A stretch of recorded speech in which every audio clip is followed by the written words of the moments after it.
I would like to welcome everyone again to our highly anticipated session with Ahmar Mahboob, also known as Sunny Boy and Professor Nomad. We will be discussing his book, Writing on Subaltern Practice. And as I also mentioned that please make sure that your microphones are on mute unless you have been invited to ask a question, which you can do anytime by using the raise your hand option or just pop your question into the group chat box. And I will endeavor my best to bring you forth to the stage, the metaphorical stage. And it is with great pleasure that I introduce Ahmar Mahboob, who is a prolific writer and academic. He's a leading Pakistani expert on linguistics. He was born of South Asian refugees and South Asian social, economic, and political oppression, and grew up in exile in the United Arab Emirates, where he was educated not just through conventional schools, but also through relationships with artists, poets, journalists, politicians, and writers, all friends of his parents. With them, he had grown to identify oppressive practices in academia and governance. Working on issues of disempowerment and marginalization, and recently abandoning most colonial teaching, he draws on observation, analysis, and practice to develop both his understandings and his own practices and teaching. Ahmar has published almost a dozen books and has twice received the President of Pakistan Award. He was named the Field Leader of English Language and Literature by Australia Magazine in 2019. Ahmar's poetry was introduced into the Australian Poetry Hall of Fame in 2021. I know we are all eager to get into discussion with Ahmar, but I will give you a brief synopsis or brief outline of important points which are in his book, and to give you a taste of what is in the book. And I will switch to Urdu at this point, but I will also be translanguaging into English as well. ये एक ऐसी किताब है जो कई लिहाज से जिद्दत से भरपूर है. It's an innovative and sets new trends, this book. First of all, because of its structure, it has poetry and prose. इसमें poetry और नसर और शायरी दोनों मौजूद हैं. और दूसरी अहम बात यह कि इसमें references नहीं है, जिससे इसकी reading बहुत आसान होती है. There are no references in it, so you can read it quite easily. और तीसरी चीज ये है इसका जो मौजू है यानी कि topic. If I were to summarize subaltern practice or this book, Writing the Subaltern Practice, then it talks about the effects of British colonial rule in South Asian region, and what were the effects on literacy, literature, linguistic practices, socio-semiotics, and the society. And in Urdu,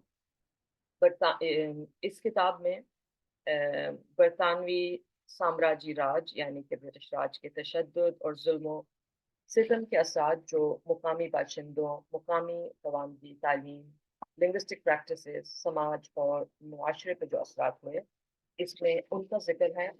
और अहमर इसमें poetry और pros के जरिए हमें ये बताने की कोशिश करते हैं अपने प्रोजेक्ट के जरिए कि एक नई दुनिया, एक नया माशरा बनाने के लिए किन जरूरतमंदाना सोशियो-सेमियोटिक्स को इस्तेमाल में लाया जाए जिससे मुकामी बाशिंदों की भलाई हो.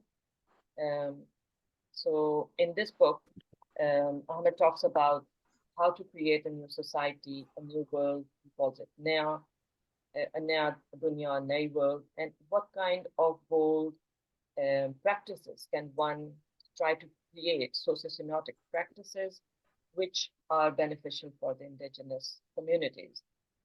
This is a book which I would say that should be an essential read for South Asians and especially people in Pakistan to understand the grassroots problems and what can one kind of steps can one take which are beneficial for the indigenous communities?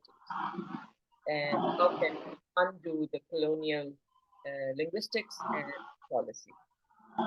Um,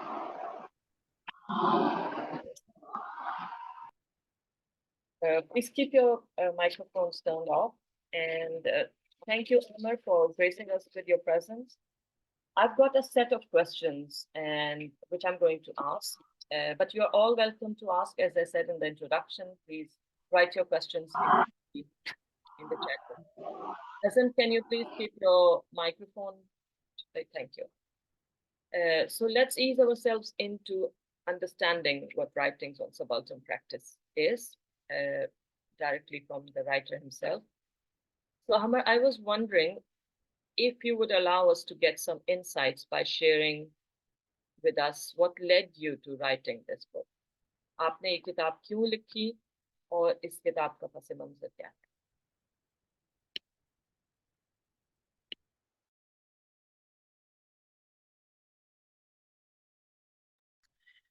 Thank you, Alia. Thank you, Tazanfal. Thank you, everybody else, for being here and for those listening in later. Excellent question कि ये किताब क्यों लिखी? Actually, ये किताब मैंने plan नहीं की थी. It's not something that I actually started off with a plan of writing a book. The book sort of emerged out of writings that I predominantly did between 2018 to 2022, 2023. So that a period of about 5 years, where most of the writings जो किताब के अंदर हैं, it's actually they're chronological, especially the essays. But the poems are not. The poems, I did rearrange them to give them more sort of thematic connections with the essays, so that they work both as an extension of the previous essay and as well as a thought into the following essay. So it works as a more of a cohesive devices in a sense. So that's why they're always in between the chapters. So the poetry sort of evolved separately from the essays. The essays were mostly, they sort of evolved over a period of time. जहाँ पे the initial essays are ones which were more responsive to particular events in time that were happening. So for example, the very first essay from Ramsay Center to Subaltern Linguistics is written at a point in time where the Ramsay Center the Ramsay Institute was trying to establish a Ramsay Center for the study of Western civilization at the University of Sydney. And so myself, along with the University Union and TEU, along with a lot of other colleagues, were against that idea of having that center, because, you know, and in a sense, I wrote that first essay in response to it, arguing essentially that, wait a second, instead of thinking about how we need to open another center that is going to promote Western civilization, why don't we first take stock of where we are, right? कि हम हैं किधर, हमारी linguistics, for example, as a discipline, how independent is it of Western influence? And once you start, and that's where it sort of started. It started saying, okay, if nobody else is going to do this, maybe I need to take stock of how embedded is the discipline of linguistics in colonial thought and practice. And I didn't have to go very far. You know, the very creation of the discipline and how it evolved is steeped in colonial power and colonial engagement, right? It didn't take me very long, for example, to observe that the University of Sydney, where I teach and I work, which with the University of Sydney claims is the first university of Australia, is actually not the first university of Australia.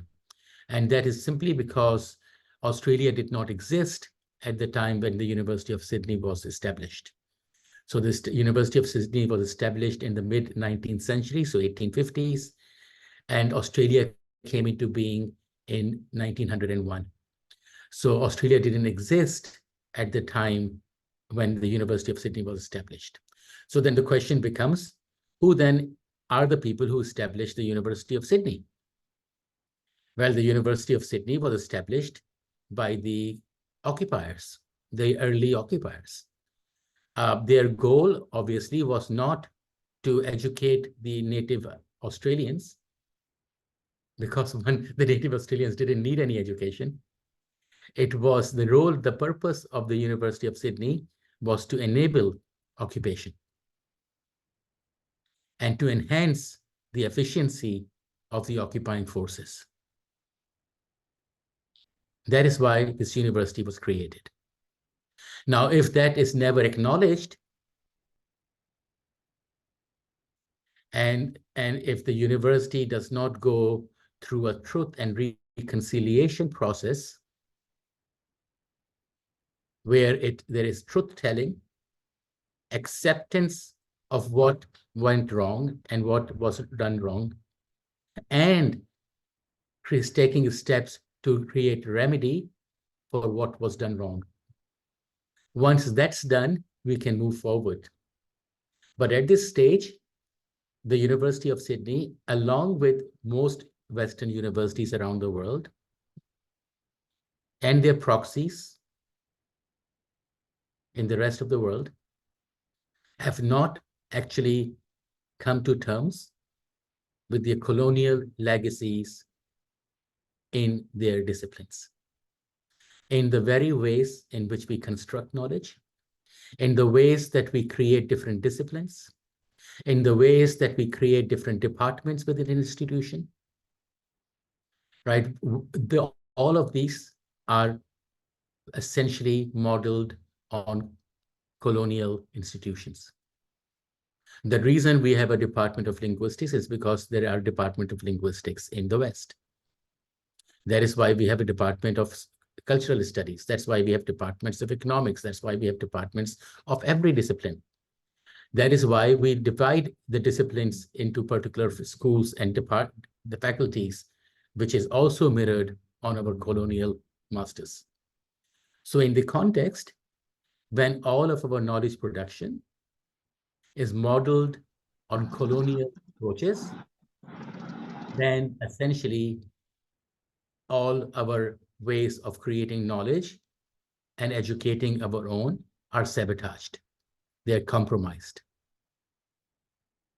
So the book, in a sense, captures my journey from the very inception of the idea. So the first point, for example, is I'm subaltern. Although I think I wrote that after I wrote Poster Boy, but they're around the same era.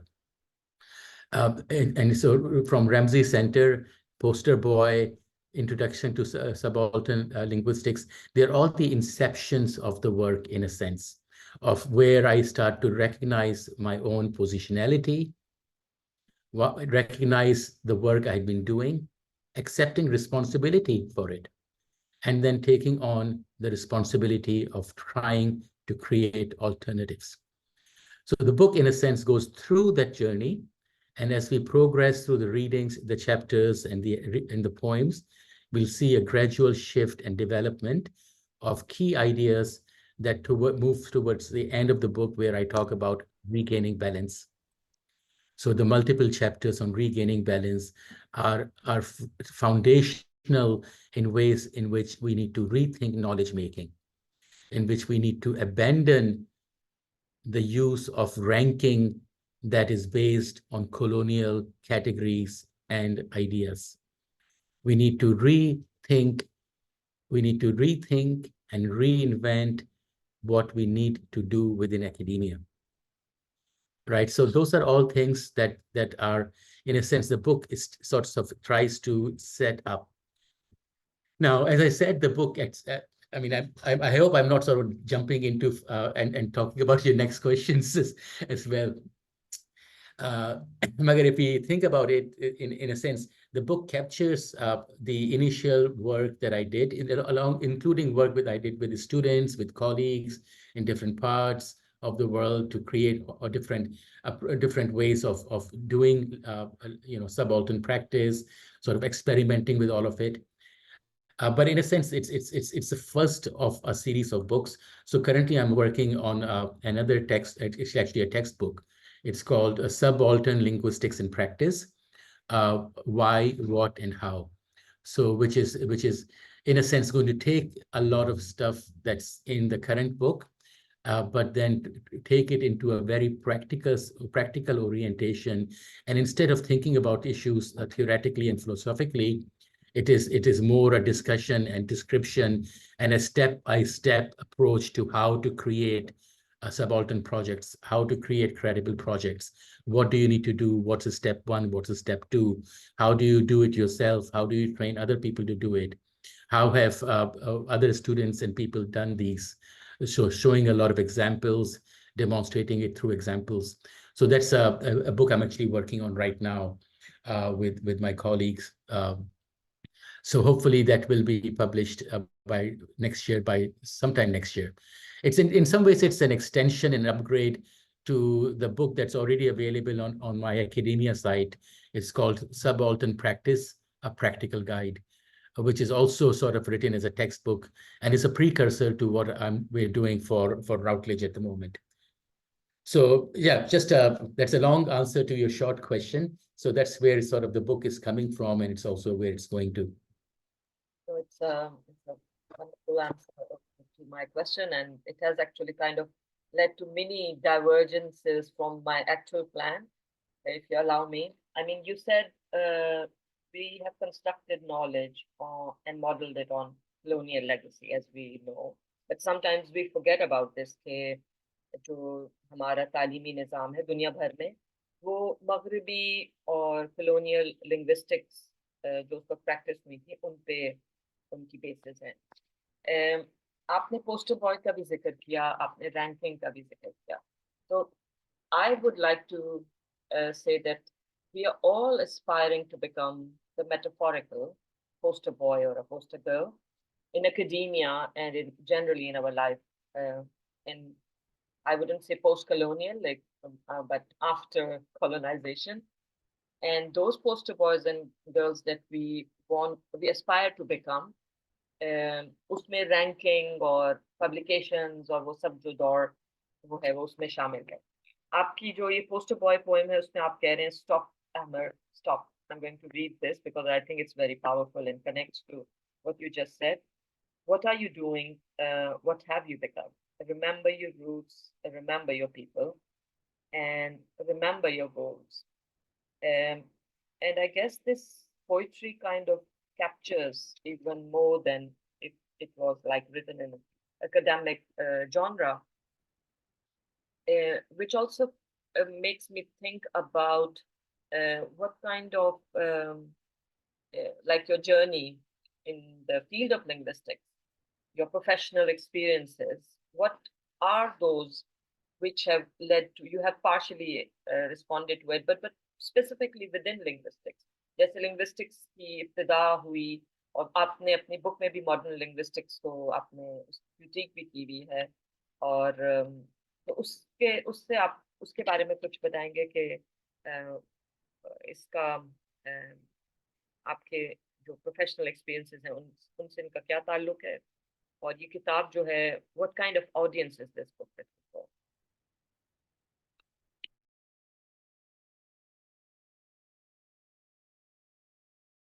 You are on mute. Thank you Alia, बहुत अच्छा सवाल है. और इसका जवाब देने में मैं ये सोचता हूँ कि देखिए, मेरे ख्याल से ये इसका ख्याल और इसकी सोच हम सबको है बहुत बचपन से. हम सबने एक्सपीरियंस किया है कि हिंदी और Urdu for example mutually intelligible हैं. बचपन से हम इंडियन मूवीज़ देखते आए और हमें पता है कि इंडियंस पाकिस्तानी ड्रामे देखते आए. तो हमको ये पता है बचपन से कि म्यूचुअली इंटेलिजिबल है हिंदी उर्दू. हमको ये भी पता है कि हम हिंदी पढ़ नहीं सकते और हिंदी बोलने वालों को उर्दू नहीं पढ़ सकते. ये हमको सबको पता है, ये हमारी एक्सपीरियंस है बचपन से. तो सवाल ये होता है पैदा कि जब हम लिंग्विस्टिक्स पढ़ना शुरू करते हैं और हम लिंग्विस्टिक्स में लैंग्वेज और डायलेक्ट की फॉर एग्जांपल डेफिनेशंस पढ़ते हैं और पढ़ाते हैं कि डायलेक्ट्स म्यूचुअली इंटेलिजिबल होती हैं और लैंग्वेजेस नहीं होती हैं. तो ये अगर हम डेफिनेशन लें तो ये तो हमारे एक्सपीरियंस पे बेस नहीं होती। हम तो उर्दू और हिंदी को डिफरेंट लैंग्वेजेस समझते हैं, मगर ये तो म्यूचुअली इंटेलिजिबल है, बोली में, लिखाई में नहीं है। मगर हमारी बोली बताती है कि बोली और लिखाई एक चीज नहीं है। लैंग्वेज का कॉन्सेप्ट हमारी बोली में नहीं है। Language is both oral and written. बोली इज ओनली ओरल, लिखाई is only written. There is no super term that combines the two. तो हमारी बोली हमको कंफ्यूज नहीं करती, इंग्लिश कंफ्यूज करता है। इंग्लिश हमें कंफ्यूज करती है कि लैंग्वेज जो है दोनों चीज़ें, और उसको फिर हम एक्सपेंड करते हैं अपनी एजुकेशनल पॉलिसीज में। फॉर एग्जाम्पल, हमने अपनी एजुकेशन को लिटरेसी बेस बनाया हुआ है, और यहाँ तक कि सिर्फ हमने नहीं, यूनाइटेड नेशन, यूनेस्को, सबने एम बनाया हुआ है, लिटरेसी गोल है एजुकेशन का। भाई लिटरेसी एजुकेशन का गोल क्यों है? लिटरेसी तो ह्यूमन फंडामेंटल ह्यूमन एबिलिटी नहीं है ना, आपकी primary native innate human ability नहीं है। It's a learn activity. ठीक है, हमारे पास सलाहियत है, हम सीख सकते हैं, मगर it's not an innate human ability, which means not every human being who is able-bodied will automatically learn to read and write. That will not happen. Every able-bodied human being will learn to speak. तो we can see कि हमारी बोली तो हमको confuse नहीं करती, मगर जब हम इंग्लिश के अंदर अपनी लिंग्विस्टिक्स करने शुरू करते हैं तो हम सारे का सारा कंफ्यूजन कर लेते हैं। और चूंकि लैंग्वेज पर हमने कंफ्यूज कर ली ओरल और रिटन में, तो हमने एजुकेशन के अंदर एजुकेशन प्रैक्टिसेस में टेस्टिंग असेसमेंट भी रीडिंग और राइटिंग भी डाल दिया। तो वो तो एक्चुअली असेसमेंट तो फिर रीडिंग और राइटिंग का हुआ, और तो कुछ नहीं है। बेसिकली तो हर सब्जेक्ट में हम रीडिंग और राइटिंग असेस कर रहे हैं। सब्जेक्ट को तो छोड़ दें, सब्जेक्ट खुद ही कॉलोनियल इन्वेंशन है, वो तो एक अलग बात है, मगर वो भी हम नहीं टेस्ट कर रहे सही से। तो और लिखाई पढ़ाई तो नेट सलाहियत नहीं है। तो हमने एक एजुकेशनल सिस्टम ऐसा बना लिया है, गोरों की जबान को समझ के ऊपर थियोराइज करके, देखिए गोरों की बोली के ऊपर, गोरों की जबान की लैंग्वेज के ऊपर हमने रिटन वर्ड्स के ऊपर लिखी हुई उनकी थियोरेटिकल पैराडाइम्स को लेकर हमने अपनी पॉलिसीज बनाई है, नेशनल एजुकेशनल पॉलिसीज बनाई है, कम्युनिटी पॉलिसीज बनाई है। फॉर एग्जाम्पल, हमने फैमिली प्लानिंग करते हैं, हमारे गवर्नमेंट के डिपार्टमेंट का नाम ही फैमिली प्लानिंग होता है। अभी नोट करिए, फैमिली हमारी बोली का वर्ड नहीं है, फैमिली हमको यूरोपियन लैंग्वेजेस से मिला है। और फैमिली का कॉन्सेप्ट हमारी बोली में है ही नहीं, क्योंकि फैमिली का कॉन्सेप्ट जहाँ पे हिस्टोरिकली जो यूरोपियन कॉन्सेप्ट में आता है, वो एक न्यूक्लियर बायोलॉजिकल फैमिली है, यानी कि फादर मदर और उनके बच्चे, ट्रेडिशनल न्यूक्लियर फैमिली। हमारी बोली के अंदर इस ग्रुपिंग का कोई टर्म ही नहीं है, ये एग्जिस्ट ही नहीं करती। हमारी बोली में परिवार होता है, खानदान होता है, डब्बर होता है, और बहुत सारे वर्ड्स होते हैं, मगर फैमिली नहीं है। ये नोट करिए कि हमने अपनी नेशनल पॉलिसीज में इंस्टेड ऑफ अपनी बोली के कॉन्सेप्ट्स को इस्तेमाल किया होता, खानदान को, परिवार को, डब्बर को, तो हमारी सोशल रिलेशनशिप्स सोशियोलॉजिकली ऑर्गेनाइज्ड होती। हमने यूज किए फैमिली टर्म, यूरोपियन कॉन्सेप्ट, जो कि बायोलॉजिकली रिलेटेड होती हैं। बायोलॉजिकल रिलेशनशिप है ये। बायोलॉजिकल रिलेशनशिप और सोशियोलॉजिकल रिलेशनशिप्स आपस में मैप होना जरूरी नहीं है। और नोट करिए कि हमारी अपनी जो बोली है, हमारे इलाके की बोली है, वो फिर आगे इसको कंफ्यूज नहीं करती, इसलिए हमारे यहाँ वर्ड फैमिली का एग्जिस्ट ही नहीं करता, क्योंकि वो कॉन्सेप्ट हमारी एग्जिस्ट नहीं करता कि आपने अपने आप को इतनी छोटे यूनिट में डाल दिया, वो भी बायोलॉजिकली डिटरमिन्ड। क्यों? ये तो हमारी फिलॉसफी के बिल्कुल अगेंस्ट है कि आपस में तोड़ो नहीं, आपस में बंटवारे नहीं करो। तो फिर टोटली ये अगेंस्ट द फिलॉसफीज हैं, but we see that is being a practice in everyday life, and that comes through academia and education. So when we see how linguistics is a study that is essentially exploitative, its purpose is to create divisions between people Its purpose is to brainwash people into misrepresenting and misunderstanding the world around them, to creating categories that are actually going to work against them. Then we really have to abandon not just the discipline, but we have to carry out an audit of how the colonial policies and histories and philosophies continue to influence our policies and practices, and revise whatever it is that we need to revise. It's not going to be an easy thing, but it can be done slowly, gradually. The more we practice, the more alternatives we create, the better we get it. मैं जब अपने students के साथ शुरू में ये काम करना शुरू किया, तो we were all struggling. Now I'm much more effective in how I train these students and the kind of projects they can do and how well they do them. It's a growth. So, but the thing is that we need to create these alternatives. And I think one of the things I say that in this book, I've said in the new book, I say it again and again and again. This is just one idea, one way that we can do it. I'm not saying this is the only way.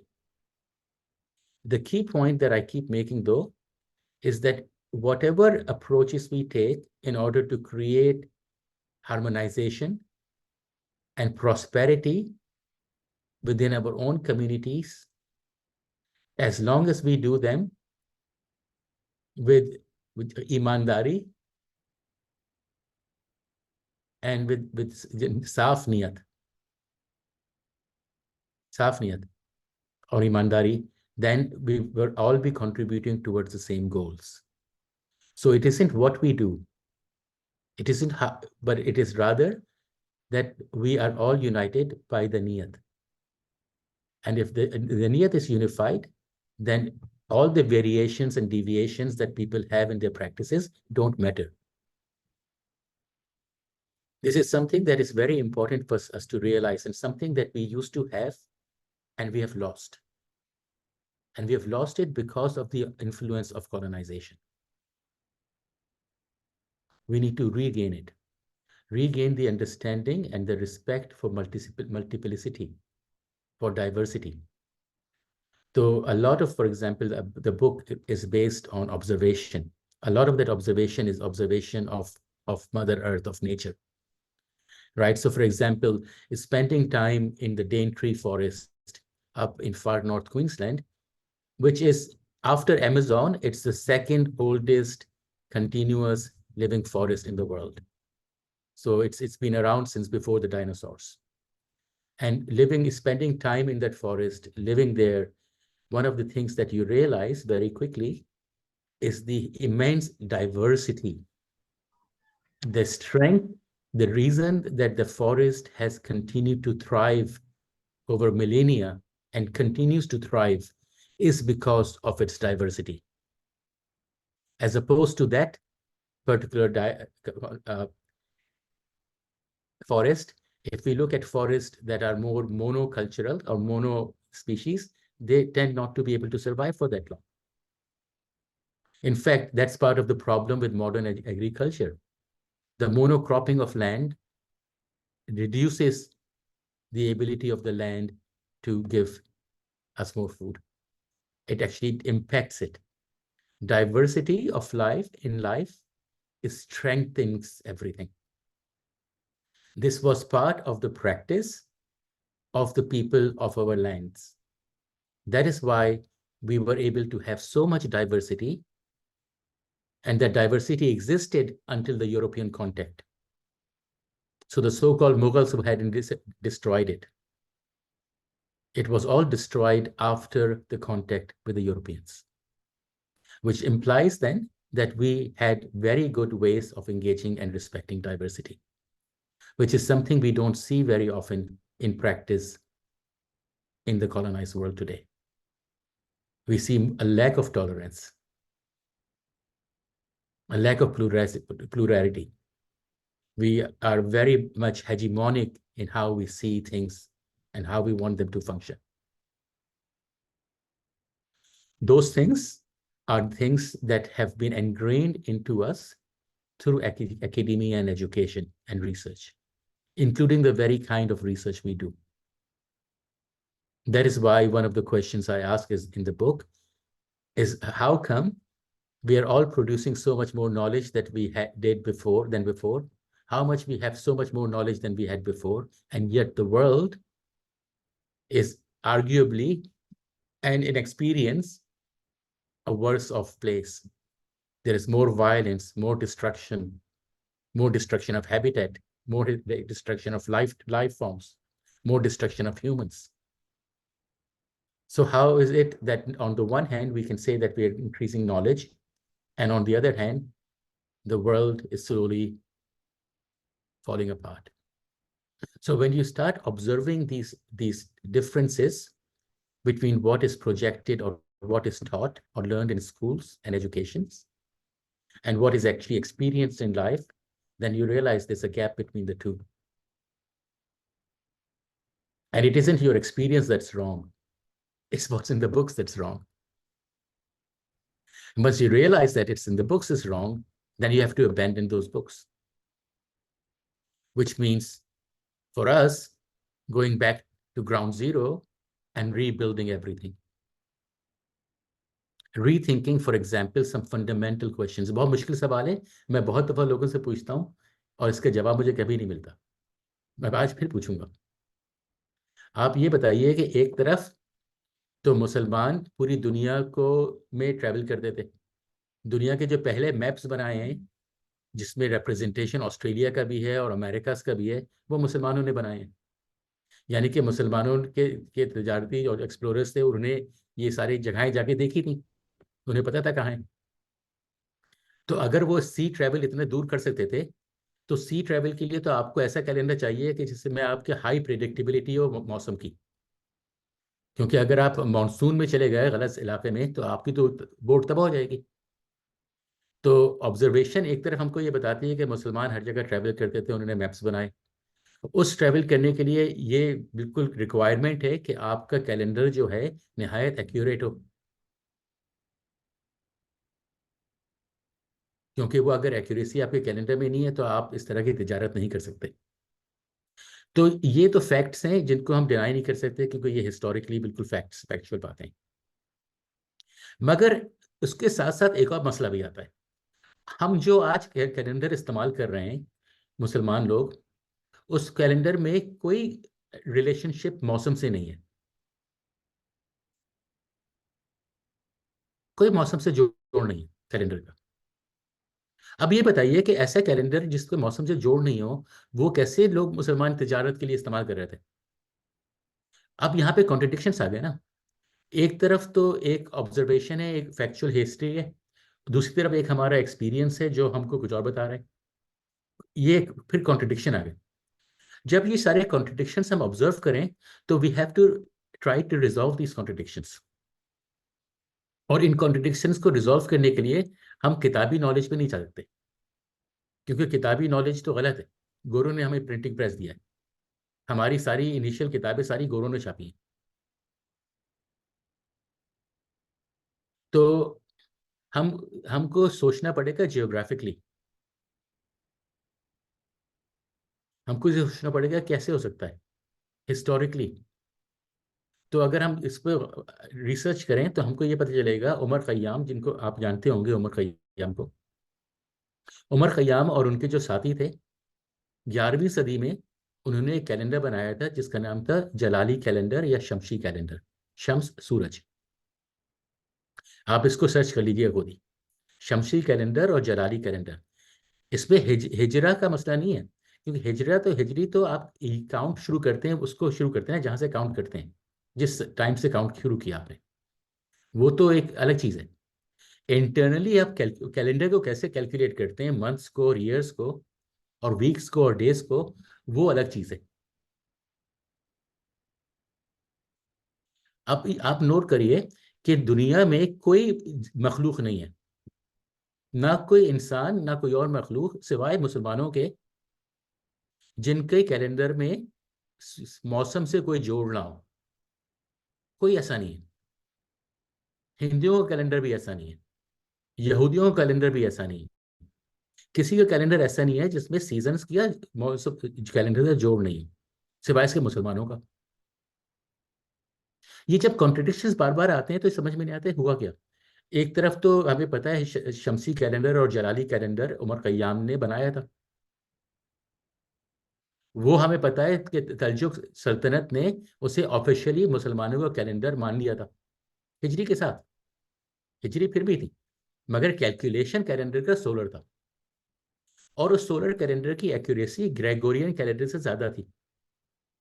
Gregorian calendar में हर साल 4 साल बाद हमको leap year चाहिए, इस साल leap year था। मगर शमसी जलाली कैलेंडर में आपको लीप ईयर 125 साल तक के लिए नहीं चाहिए, 125 साल के लिए। यानी कि हमारा अपना शमसी कैलेंडर ग्रेगोरियन कैलेंडर से ज्यादा एक्यूरेट है। और हमारे पास ऐसा कैलेंडर था, इसीलिए मुसलमानों ने हर जगह जाके तजारत की और हर जगह गए एक्सप्लोर किया। अब वो कैलेंडर हमारे पास क्यों नहीं रहा, कैसे बदल गया, कहाँ चला गया, ये सारे हमको इन्वेस्टिगेशंस करना है और चीजों को सही करना है। क्योंकि हमको गोरों ने जानबूझ से गलत रास्तों पे चलाया है। उनका सबसे बड़ा दुश्मन जो था वो मुसलमान था, तो उन्होंने ये सोच लिया कि उसको तो इतना तबाह कर दो कि वो हमारे लिए दोबारा कोई कोई कंपटीशन बने ही नहीं। और उन्होंने यही किया, उन्होंने सऊदी अरब क्रिएट किया, और सऊदी अरब क्रिएट के क्रिएशन के साथ साथ मुसलमानों का जो कैलेंडर कैलकुलेट करने का तरीका था, सोलर से वापस लूनर ले गए। और ऐसा लूनर जो हजरत मोहम्मद सल्लल्लाहु अलैहि वसल्लम की जिंदगी में भी इस्तेमाल नहीं होता था। उनके इंतकाल से, उनकी पैदाइश और 400 साल पहले वो तर्क कर दिया गया था। तो ये नोट करिए कि एक तरफ तो हिस्टोरिकल एविडेंस है बहुत क्लियर, दूसरी तरफ हमारी करंट प्रैक्टिसेस हैं। अब ये यहाँ पे क्या तजाद है, तजाद आता है कॉलोनियल एजुकेशन से, उनके नॉलेज प्रोडक्शन के अप्रोचेस से, उनके रिसर्च के पैराडाइम से, उनके रिसर्च के एथिक्स के पैराडाइम से।